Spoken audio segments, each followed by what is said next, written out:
ಹೊಸಕೋಟೆ ತಾಲೂಕಿನ ಸೂಲಿಬೆಲೆ ಹೋಬಳಿಯ ಹತ್ತಿಬೆಲೆಯ ದಲಿತರ ಕಾಲೋನಿಯಲ್ಲಿ ಚರಂಡಿ ಮೇಲೆ ಕಟ್ಟಿರುವ ಕುರಿ ಶೆಡ್ಗಳ ತೆರವು ಕಾರ್ಯಾಚರಣೆಯನ್ನು ಮಾಡಲಾಯಿತು.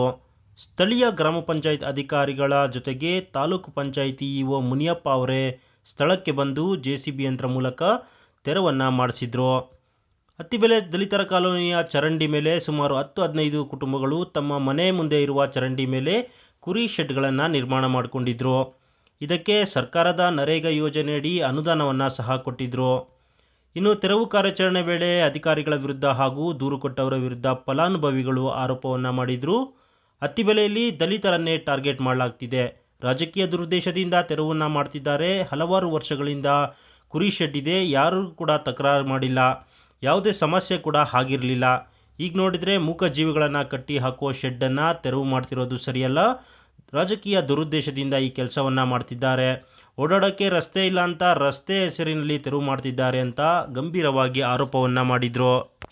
ರೈತರು ನಾವು ಕಾಲೋನಿಯಲ್ಲಿ ಅವರೇ ಸೈಟ್ ಕೊಟ್ಟು ಶೆಡ್ಗಳೆಲ್ಲ ಅವರೇ ಕೊಡ್ತಾನೆ ಕೊಟ್ಟು ಇವಾಗ ನಾವು ಅದು ದಾಖಲೆ ಕೊಡಿಲ್ಲ. ಅವರು ದಾಖಲೆ ಕೊಡ್ರಿ ಅಂದ್ರೆ ಕೊಡ್ದಿರೇನೆ ಇವಾಗ ಯಾಕೆ ಕಟ್ಟಿದ್ರಿ, ಅದು ಕಾನೂನೇ ಇಲ್ಲ, ಯಾಕೆ ಕಟ್ಟಿದ್ರಿ ಮಾಡಿದ್ರಿ ಅಂತ ಅಂದ್ಬಿಟ್ಟು ನಮ್ಗೆ ಎರಡು ಸರಿ ನೋಟಿಸ್ ಕಳಿಸಿದ್ವಿ. ಎರಡನೇ ಸರಿ ನಾವು ಒಂದ್ಸರಿ ತಗೊಂಡಿದ್ದಾದ್ಮೇಲೆ ನೆಕ್ಸ್ಟ್ ಕಳಿಸಿದ್ವಿ, ತಗೊಂಡು ವಾಪಸ್ ಕಳಿಸಿದ್ವಿ. ಏನೋ ಊರವ್ರು ಯಾರು ದೊಡ್ಡವ್ರು ಇಟ್ಕೊಂಡು ಏನೋ ಒಂದು ಸಮಸ್ಯೆ ಕಟ್ಕೊಂಡಿದ್ರೆ ವಿಧಿ ಇಲ್ಲ, ಏನೋ ಒಂದು ಸಮಸ್ಯೆ ನನಗೆ ನೋಡಿದ್ವಿ ಅಂತ ಹೇಳಿದ್ರು. ಆಯ್ತು, ಹಂಗೆ ಅವಿಸಿದೆ ಇವರು ಒಳಗಾಗಿ ಇದು ಮಾಡಿ ಎಂದು ನಮ್ಗೆ ತೊಂದರೆ ಮಾಡಿ ಎಲ್ಲ ಕಡೆನೂ ತೆಗಿತಾರೆ. ಅದು ನಾವು ಇಲ್ಲ ಅಂತ ಹೇಳಿಲ್ಲ.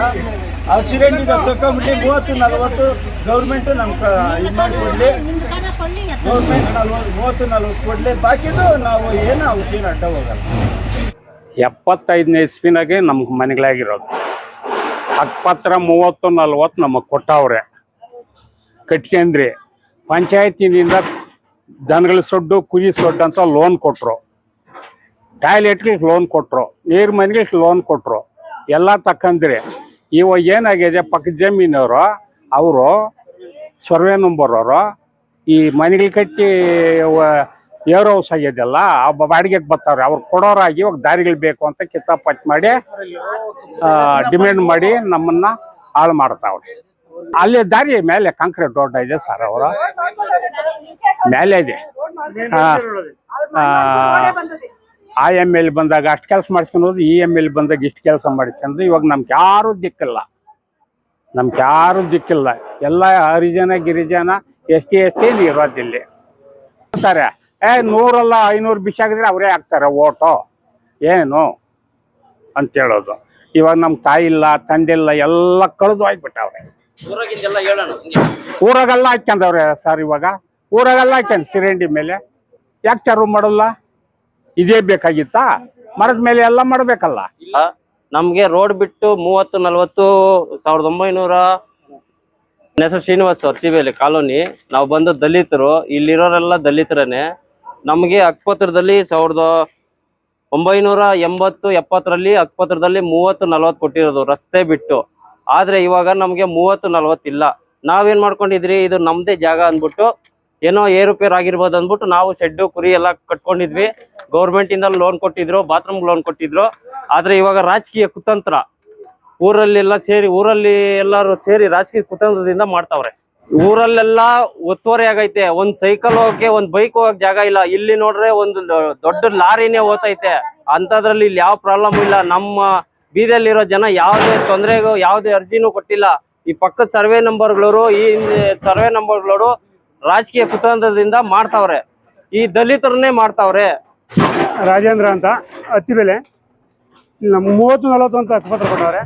ಇಲ್ಲಿರೋದು 28 ಅಡಿ. ಇದು 10 ಅಡಿ ಅಂತ ಇದು ಶೆಡ್ ಲೋನ್ ಕೊಟ್ಟರು. ಶೆಡ್ ಹಾಕಂದ್ರೆ ಬಂದು ದಪ್ತವ್ರೆ. ಏನು ಮಾಡ್ಬೇಕು ಗೊತ್ತಾಗ್ತಾ ಇಲ್ಲ. ನಮಗೆ ಒಂದು 35 ವರ್ಷದಿಂದ ಇಲ್ಲಿ ಶೆಡ್ಗಳು ಹಾಕ್ಕೊಂಡು ಕುರಿ ಮರಿ ಎಲ್ಲ ಮೇಯಿಸ್ಕೊಂಡು ಎಲ್ಲ ಬಡವರು ಸರ್, ಎಲ್ಲ SC ST left right Boi ಜನಾಂಗ. ಒಂದು ಮನೆ ಮಾತ್ರ ಜನರಲ್ ಇರೋದು, ಎಲ್ಲ ಒಲಿರು ಮಾದಿಗಿರು ಅಂಥ ಜನಾಂಗ. ಊರಲ್ಲಿ ಈ ಥರ ಸಮಸ್ಯೆ ಬೇಕಾದಷ್ಟಿದೆ ಸರ್. ಗೌಡ್ರು ಹಾಕೊಂಡಿದ್ದಾರೆ, ಕುರುಬಸ್ ಹಾಕೊಂಡಿದ್ದಾರೆ, ಎಲ್ಲ 3 ಕಾಲೋನಿ ಇದೆ ಸರ್. SC ಲೆಫ್ಟು ರೈಟು, ಈ ಕಡೆ ಕ್ವಾರ್ಟರ್ಸ್ ಅಂತೇಳಿ ಎಲ್ಲ ಮಿಕ್ಸ್ ಮಾಡಿ ಕೊಟ್ಟರು. ಹಂಗಾಗಿ ನಮಗೆ ಹಕ್ಕಪತ್ರ ಕೊಟ್ಟು ಸುಮಾರು ದಿನ ಆಗಿತ್ತು. ಆಮೇಲೆ ಅಕ್ರಮ ಸಕ್ರಮ ಅಂತೇಳಿ ತಗೊಂಬಿಟ್ಟು 20-20 10-20 ಹಿಂಗೆಲ್ಲ ಮಾಡಿ ನಮ್ಮ ಕೈ ತಿರುವು ಮಾಡಿಸ್ಕೊಟ್ರು. ಅವರು ಸರ್ವೆ ನಂಬರ್ ಪಕ್ಕದ ಜಮೀನವರು ನಮಗೆ ದಾರಿ ಬೇಕಂತ ಕೇಳಿದ್ರು. ಅಲ್ಲ, ತೆರವು ಮಾಡಿ ನಾವು ಕಾಂಪೌಂಡ್ ಹಾಕ್ಕಂತೀವಿ, ನಾವು ಇದು ಕಾಂಪೌಂಡ್ ಉಳಿಸ್ಬಿಟ್ಟು ಕಾಂಪೌಂಡ್ ಹಾಕ್ಕಂತೀವಿ, ನಮ್ಮ ಚಪ್ಪಲಿ ಇಳಿಸ್ಕೊಡ್ರಿ ಅಂತ ಹೇಳಿದ್ರು. ನಾವು ಅದೇ ಪ್ರಕಾರವಾಗಿ ಚಪ್ಪಲಿ ನೀವು ಪಾಠಕ್ಕೆ ನೀವು ಇಳಿಸ್ಕೊಂಡು ಕಟ್ಕೊಂಡಂಗಿದ್ರೆ ಏನು ಸಮಸ್ಯೆ ಕಟ್ಕೊಂತ ಹೇಳಿದ್ರೆ, ಆ ನಂತರ ಅವ್ರು ಕಟ್ಕೊಂಡಿದ್ದಾದ್ಮೇಲೆ ನಮ್ಗೆ ದಾರಿ ಚರಂಡಿಗೆ ನೀರು ಹೋಗ್ಬೇಕು ಅಂತಂದ್ರು. ಚರಂಡಿಗೆ ನೀರು ಹೋಗೋಕೆ ದಾರಿ ಮಾಡ್ಕೊಡ್ತೀರಪ್ಪ ಅಂತಂದ್ರೆ ದಾರಿ ಬೇಕಂದ್ರು. ಅಪ್ಪ ಊರ್ನಲ್ಲಿ ಸೇರಿಸ್ರಿ, ಅವ್ರು ಇಲ್ಲಿ ಹೇಳಿದಲ್ಲಿ ಬಿಟ್ಕೊಡೋಣ ಅಂತ ನಾವು ಹೇಳಿದ್ರಿ. ಅವ್ರು ಬಟ್ ಊರವ್ರು ನ್ಯಾಯಸ್ಥರು ಬಂದು ನ್ಯಾಯ ಮಾಡಿಬಿಟ್ಟು ಇದು ಬಗೆಹರಲ್ಲ ಅಂತ ಹೇಳ್ಬಿಟ್ಟು ಅವರು ಹೋಗಿ ಜನ ಮಾತಾಡ್ಕೊಂಡು ಬಂದರು. ಆಮೇಲೆ ಅವ್ರಿಗೆ MP NH 207 NH ರೋಡ್ಗೆ ಅವ್ರು ರೋಡ್ ಹಾಕ್ಸ್ಕೊಟ್ಟಿದ್ದಾರೆ. ಇಲ್ಲಿ ದಾರಿ ಬೇಕಂದ್ಬಿಟ್ಟು ಉನ್ನಾರ ಮಾಡಿ ರಾಜಕೀಯ ಕುತಂತ್ರದಿಂದ ನಮಗೆ ಹಿಂಗೆ ಭಾಳ ಹಿಂಸೆ ಕೊಟ್ಟಿದ್ದಾರೆ. ಯಾರಿಗೂ ಗಂಡಂದ್ರಿಲ್ಲ ಸರ್, ಯಾರೆಲ್ಲ ಮುದ್ದು ಮೋಸ್ಬಿಟ್ಟಾರೆ, ಮಕ್ಕಳು ಮರಿ ಯಾರೂ ಇಲ್ಲ ಸರ್. BP ಶುಗರ್ ಪಾತ್ರೆಗೆ ಪಪ್ಪುಲಿ ನಾಲಿ ಮಾಡ್ಕೊಂಡು ಅವ್ರಿಗೆಲ್ಲ ತಿರುವು ಮಾಡಿ ಹಿಂಗೆ ಇದು ಮಾಡಿಬಿಟ್ಟಾರೆ ಸರ್, ಹಾಳು ಮಾಡ್ಬಿಟ್ಟಾರೆ. ಸರ್ಕಾರನೇ ಸರ್ ಬಾತ್ರೂಮು, ಶೌಚಾಲಯ, ಪಿಟ್ಗೆ, ಬಾತ್ರೂಮ್ಗೆ, ಸ್ನಾನದ ಮನೆಗೆ ಎಲ್ಲ ಲೋನ್ ಎಲ್ಲ ಅವ್ರಿಗೆ ಕೊಟ್ಟಿದೆ ಸರ್. ಕುರಿ ಶೆಡ್ಡು, ಕುರಿ ಕೋಳಿ ಮೇಕೆ ಎಲ್ಲ ಕಟ್ಕೊಂಡಿದೆ ಸರ್. ಅದರಿಂದ ಜೀವನ ಸರ್ ಇವ್ರಿಗೆ.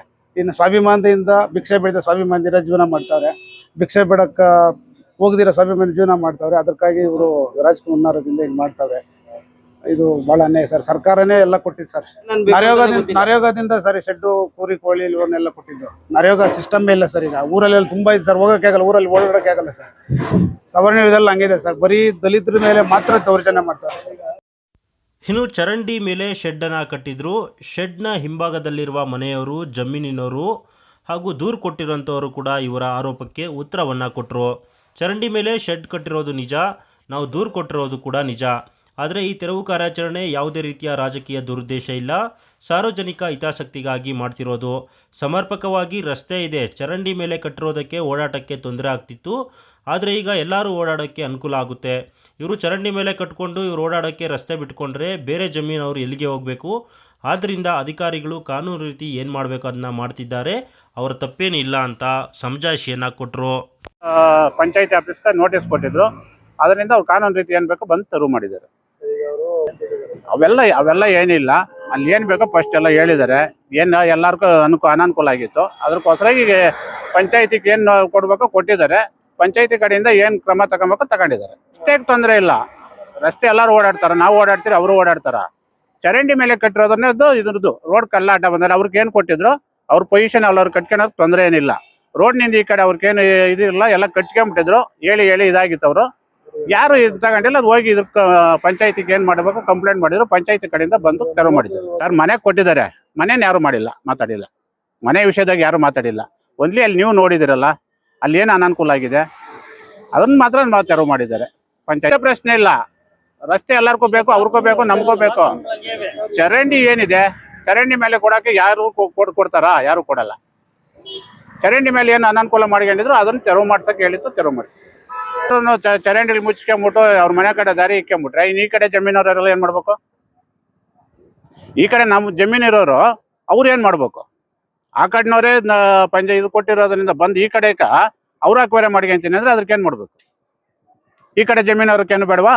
ಅವ್ರಿಗೆ ರಸ್ತೆ ಇನ್ನೊಂದು ಕಡೆ ಇರಲಿ, ರಸ್ತೆಗೆ ಬಂದು ಇರೋರೆಲ್ಲ ಅಡ್ಡ ಹಾಕೊಂಬಿಟ್ರೆ ಎಲ್ಲಿರ್ತದೆ? ನಮ್ಮ ಹೆಸರು AR ನಾಗೇಶ್ ಅಂತ, ಗ್ರಾಮ ಪಂಚಾಯತ್ ಉಪಾಧ್ಯಕ್ಷರು ಇದೇವ್ರೆ ಸರ್. ಈಗ ಇವರು ಉದಯನವರು ಅವ್ರ ಮೇಲೆ ಅರ್ಜಿ ಹಾಕಿದ್ರು ನಮ್ಮ ಪಂಚಾಯತಿಯಲ್ಲಿ. ಫಸ್ಟ್ ಏನು ನಾವು ಸರ್ಕಾರಿ ರಸ್ತೆ, ಹಳೆ ಮಾರ್ಗ, ಚರಂಡಿ ಮೇಲೆ ಕಟ್ಕೊಂಡ್ರೆ ನಮ್ಗೆ ತಿರುಗೊಳಿಸ್ಬೇಕು ಅಂತ ಹಾಕಿದ್ರು. ನಮ್ಮ ಫಸ್ಟ್ PDO ಬಂದು ಎಲ್ಲ ಅರ್ಜಿ ಇದು ಕೊಟ್ಟರು, ಏನೋ ನೋಟಿಸ್ ಕೊಟ್ಟರು ಅವ್ರಿಗೆ. ನೋಡಪ್ಪ ಪಂಚಾಯತಿ ಇದು ಬರೋದು ಇದು ಸರ್ಕಾರಿ ರೋಡ್ ಐತೆ, ಚರಂಡಿ ಕಟ್ಕೊಂಡು ನೀವು ತಿರುಗೊಳಿಸ್ಬೇಕು ಅಂತಂದ್ರು. ಇಲ್ಲ ನಮ್ಗೆ ಹಕ್ಕುಪತ್ರ ಕೊಟ್ಟಿದ್ರು ಅಂತ ಅವ್ರು ಅಂದರು. ಅದು ಹಕ್ಕುಪತ್ರ ಆ ಕಾಲದಾಗ ಕೊಟ್ಟಿದ್ರು, ಅದು ಹಾಕುವಾಗ ಕೊಟ್ಟಿಲ್ಲ. ಈಗ ಮೊನ್ನೆ ಇಶ್ಯೂ ಆಗಿರೋದು ಹಕ್ಕುಪತ್ರ ಅವ್ರಿಗೆ. ಅದೇ ಮನೆ ಎಷ್ಟು ಕಟ್ಕೊಂಡವ್ರು ಅಷ್ಟು ಹಕ್ಕುಪತ್ರ ಕೊಟ್ಟವ್ರೆ. ಏನೋ ಮನೆ 20-30 ಮನೆ ಕಟ್ಟಿದ್ರೆ 20-30 ಕೊಟ್ಟವ್ರೆ, 30-40 ಮನೆ 34 ಕೊಟ್ಟು ಅಷ್ಟು ಹಕ್ಕುಪತ್ರ ಅವ್ರು ಕೊಟ್ಟವ್ರೆ ಅಷ್ಟೇ. ಅದು ಅಲ್ಲಿ ಸರ್ಕಾರಿ ರಸ್ತೆ ಅಂತ ಇರೋದಷ್ಟೇ. ಆಮೇಲೆ ಅವ್ರು ತಿರುಗೊಳಿಸಿಲ್ಲ. ಪಂಚಾಯತಿ PDO ಅವ್ರು ಏನು ಮಾಡಿದ್ರು, ಅವರು ಇವಾಗ ಹಾಕಿದ್ರು. ಮೇಲಿನ ಅಧಿಕಾರಿಗಳು ಬಂದು ಇದು ಕಾನೂನು ಬೈರ, ಇದು ಏನೋ ಸರ್ಕಾರ ಇದು ಚರಂಡಿ ಮೇಲೆ ಕಟ್ಟೋದಕ್ಕ ಅದು ತಿರುಗೊಳಿಸಿರಿ ಅಂತ ಮನೆ ನೋಟಿಸ್ ಕೊಟ್ಟರು. ನೋಟಿಸ್ ಕೊಟ್ಟು ಅವರು ಇವತ್ತು ಬಂದು ತಿರುಗೊಳಿಸಿ ಅಷ್ಟೇ. ಇದ್ರದ್ದು ರಾಜಕೀಯ ಉದ್ದೇಶ ಅನ್ನೋದು ಏನಿಲ್ಲ. ರಾಜಕೀಯ ಉದ್ದೇಶ ಸರ್, ಪಂಚಾಯತಿಯವ್ರು ಕೊಟ್ಟವ್ರೆ ಅಂತಂದ್ಮೇಲೆ ಪಂಚಾಯತಿನ ಅಂದ್ರೆ ಒಂದು ದಾಖಲೆ ಬೇಕಲ್ಲ. ದಾಖಲೆ ಇವ್ 9-10 ಹಾಕಿ ಕೊಡ್ಬೇಕು. ಪಂಚಾಯತಿಯಿಂದ ಸಲ್ಲಿಸಿ ಒಂದು ಹಕ್ಕುಪತ್ರ ಇವಾಗ ಗ್ರ್ಯಾಂಟ್ ಕೊಡ್ಬೇಕಾದ್ರೆ ನಾವೇನು ಮಾಡ್ತೀರಿ, ಮನೆ ದಾಖಲೆ ಕೊಡ್ತೀರಿ. ದಾಖಲೆ ಇಲ್ಲ, ಅದಕ್ಕೂ ಅಷ್ಟೇ ಶೆಡ್ ಹಾಕ್ಬೇಕಾದ್ರೆ ದಾಖಲೆ ಬೇಕಲ್ಲ. ಎಷ್ಟು ಅಡಿ ಕೊಟ್ಟಿದ್ದು ದಾಖಲೆ ಬೇಕಲ್ಲ. ಅದು ದಾಖಲೆ ಇರಬೇಕಲ್ಲ, ಪಂಚಾಯತಿಯಲ್ಲಿ ದಾಖಲೆ ಬೇಕು.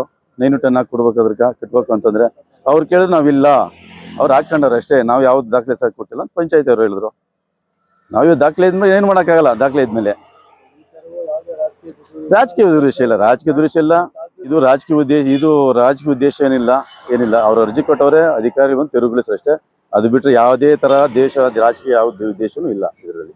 ಸಾರ್ವಜನಿಕ ಹಿತಾಸಕ್ತಿಯಾಗಿ ಅವ್ರು ಮಾಡಿದ್ದಾರೆ. ಹಿಂದೆ ಶೆಡ್ ಅಮೌಂಟ್ ಪಂಚಾಯತಿಯಿಂದ ಕೊಟ್ರು ಅಂದ್ರೆ ರೋಡಾಗ ಹಾಕೊಳ್ರಿ ಅಂತ ಕೊಟ್ಟಿಲ್ಲ, ಹಿಂದೆ ನಿಮ್ಮ ಜಾಗದಲ್ಲಿ ಹಾಕೊಳ್ರಿ ಅಂತ ಕೊಟ್ಟಿದ್ದು. ಅವರು ಹಿಂದೆ ಮನೆಗಳು ಕಟ್ಕೊಂಡಿದ್ರು, ಜಾಗ ಹೆಂಗೋ ಸರ್ಕಾರದಿಂದ ಕಾಸು ಬರ್ತದೆ ಅಂತ ಅದರಲ್ಲಿ ಒಂದು 15-20 ಸಾವಿರ ಶೆಡ್ ಹಾಕೊಂಡ್ರು, ಇಂಥೊಂದಷ್ಟು ಕಾಸು ಉಳಿಸ್ಕೊಂಡ್ರು, ಅಲ್ಲಿ ಏನೋ ಚರಂಡಿ ಮೇಲೆ ಮಾಡ್ಕೊಂಡ್ರು. ಈಗ ಸಾರ್ವಜನಿಕಕ್ಕೆ ತೊಂದರೆ ಆಗ್ತಾ ಇರೋದ್ರಿಂದ ತೆರವು ಕಾರ್ಯ ನಡೀತಾ ಇದೆ. ಬೇರೆ ಎಲ್ಲ ನಮ್ಮ ಹತ್ರ ಚೆನ್ನಾಗಿರೋಂಥವ್ರೆ, ಅವ್ರನ್ನ ನಮಗೂ ಬೇಕು, ನಮ್ಗೆ ಅವರು ಬೇಕು. ಸಾರ್ವಜನಿಕಕ್ಕೆ ತೊಂದರೆ ಆದಾಗ ಡೆವಲಪ್ಮೆಂಟ್ ಆತ ಗಾಡಿ ಪಾಡಿ ಹೋಗಕ್ಕೆ ಬರೋಕೆ ತೊಂದರೆ ಆಯ್ತು. ಈಗ ಇದು ಮಾಡ್ತಾವ್ರೆ. ಈಗ ಅದ್ ಮುಂದೆ ಅವ್ರ ಮನೆ ಕಟ್ಟಿರ್ಲಿಲ್ಲ, ಅಲ್ಲಿ ಖಾಲಿ ಇತ್ತು. ಈಗ ಮನೆ ಕಟ್ತಾವ್ರೆ, ದಾರಿ ಬೇಕು ಅದಕ್ಕೆ ಪಕ್ಕದಲ್ಲಿ. ಆ ಕಾರಣದಿಂದ ಇದು ಮಾಡ್ತಾರೆ. ಇವರಿಬ್ಬರ ಬಳಿಕ ತಾಲೂಕ್ ಪಂಚಾಯತಿ ಮುನಿಯಪ್ಪ ಅವರು ಕೂಡ ಪ್ರತಿಕ್ರಿಯೆಯನ್ನು ಕೊಟ್ಟರು. ಚರಂಡಿ ಮೇಲೆ ಶೆಡ್ ನಿರ್ಮಾಣ ಮಾಡಿರುವ ಬಗ್ಗೆ ಹಾಗೂ ರಸ್ತೆಗೆ ತೊಂದರೆ ಆಗ್ತಿರುವ ಬಗ್ಗೆ ಗ್ರಾಮಸ್ಥರು ನಮಗೆ ದೂರನ್ನು ಕೊಟ್ಟಿದ್ದರು. ಗ್ರಾಮ ಪಂಚಾಯತ್ ವತಿಯಿಂದ 2 ಬಾರಿ ನೋಟಿಸ್ ಸಹ ಕೊಡಲಾಗಿತ್ತು. ಜೊತೆಗೆ ಇವರು ನನ್ನ ಕಚೇರಿಗೆ ಸಹ ಬಂದಿದ್ದರು. ಆಗ ಕೂಡ ನಾನು ಹೇಳಿದ್ದೆ ನೀವೇ ತೆರವು ಮಾಡಿಕೊಳ್ಳಿ ಅಂತ. ಆದರೆ ನಾವು ಏನು ಹೇಳಿದ್ರು ಕೇಳದ ಸಂದರ್ಭದಲ್ಲಿ ಕಾನೂನು ರೀತಿ ತೆರವು ಕಾರ್ಯಾಚರಣೆಯನ್ನು ಮಾಡ್ತಿದ್ದೇವೆ ಅಂತ ಅಂದರು. ಅಲ್ಲ, ಅನ್ಯಾಯ ಆಗೋದ್ಗಿನ್ನೂ ನಮಗೆ ದೂರು ಕೊಟ್ಟಿದ್ರು. ಏನಂತಂದರೆ ರಸ್ತೆ ಒತ್ತುವರಿ ಆಗಿದೆ ಮತ್ತು ಚರಂಡಿಗಳ ಮೇಲೆಲ್ಲ ಕಟ್ಕೊಂಡಿದ್ದಾರೆ ಅಂದ್ಬಿಟ್ಟು. ಅದ್ರ ಪ್ರಕಾರ ನಾವೇನು ಮಾಡಿದ್ವಿ, ನೋಟಿಸ್ ಕೊಟ್ವಿ.